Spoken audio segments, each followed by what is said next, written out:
Meu caro Gilson, vamos lá começar então o nosso segundo bloco deste curso de redação científica. Ele está direcionado então à introdução às bases teóricas. Bom, existem várias discussões sobre essas bases teóricas da redação científica. E normalmente se diz assim que ela deve ser estruturada para auxiliar nessa construção do texto. Mas você sempre diz que a gente deve abandonar essas regras e que a proposta de redação científica é outra. Você pode nos explicar um pouco melhor qual é essa base que você propõe para a redação científica? Quais são essas bases conceituais que se tem para isso? A questão da redação científica, ou mais especificamente os problemas da redação científica, eles não são problemas decorrentes de regras, né? Eu costumo dizer que seguir regrinhas não vai resolver a questão da redação científica. Por quê? Porque as falhas que acontecem na redação são falhas que decorrem de erros conceituais. Então são falhas conceituais que se evidenciam na redação. Óbvio, se você tem um conceito, né, sobre determinada coisa, quando você vai escrever ou falar sobre aquilo, você deixa transparecer esses conceitos. Portanto, para tratar e para ensinar a redação científica, não adianta ficar dizendo, olha, a introdução tem que ser assim, assim, assim, vai tirar métodos, títulos, isso, aquilo. Não, nós temos que trabalhar os conceitos subjacentes que levam o indivíduo a pensar adequadamente e, a partir daí, ele escreve um texto coerentemente.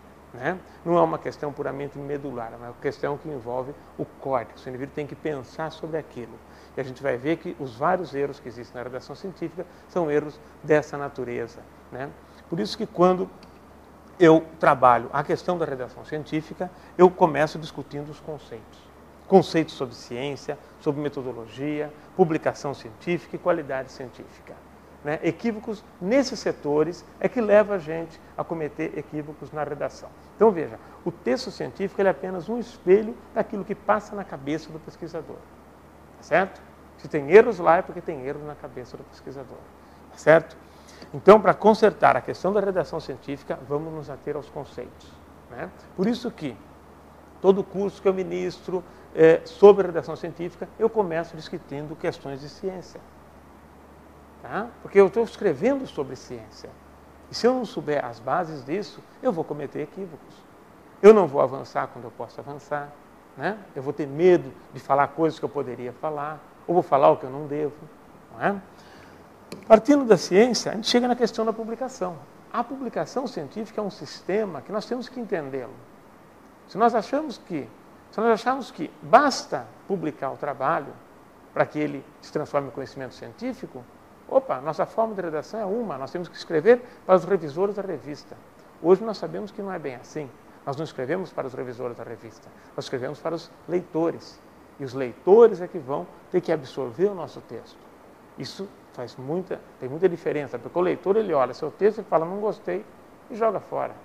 O revisor não, se ele não gosta, ele tem que escrever porque ele não gostou. E você tem direito à réplica. No caso do leitor, não. Então são essas e outras questões que nós vamos abordar que estão dentro do tema publicação científica e que vão interferir na forma como você monta, na forma como você estrutura o seu texto científico. Mais ainda, as questões metodológicas. Né? Tem algumas concepções de fazer ciência, até onde nós podemos avançar, o quanto não devemos avançar, o que é um delineamento, isso, aquilo. São coisas que, se você não tem claro, como é que você consegue transportar isso para o texto?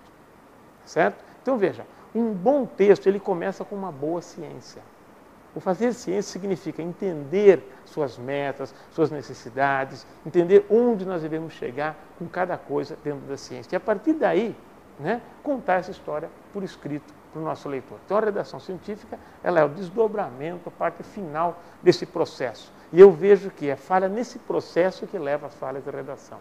Quem faz ciência de alto nível tem condição de estruturar um texto e escrever um texto de alto nível. Quem faz ciência de baixo nível faz um texto de baixo nível também. Os erros ficam gritantes, né?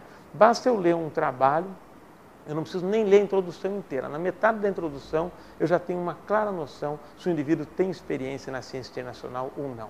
Porque a forma de construir a frase, a forma de dizer as coisas, salta aos olhos, né? Quando a gente percebe e analisa esses textos.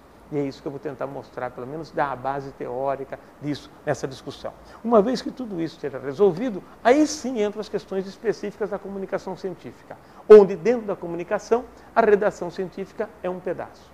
Aí nós vamos tratar especificamente da redação científica. Só que para isso, a minha preocupação é mostrar para vocês quais são os equívocos desses setores, ou os principais equívocos desses setores, que levam a erros na redação científica. Porque não adianta estabelecer regrinhas. A regrinha vale para um trabalho, para o outro trabalho a regrinha muda. Quando a gente tenta usar regras fixas e padronizar para vários estudos que a gente faça, não funciona.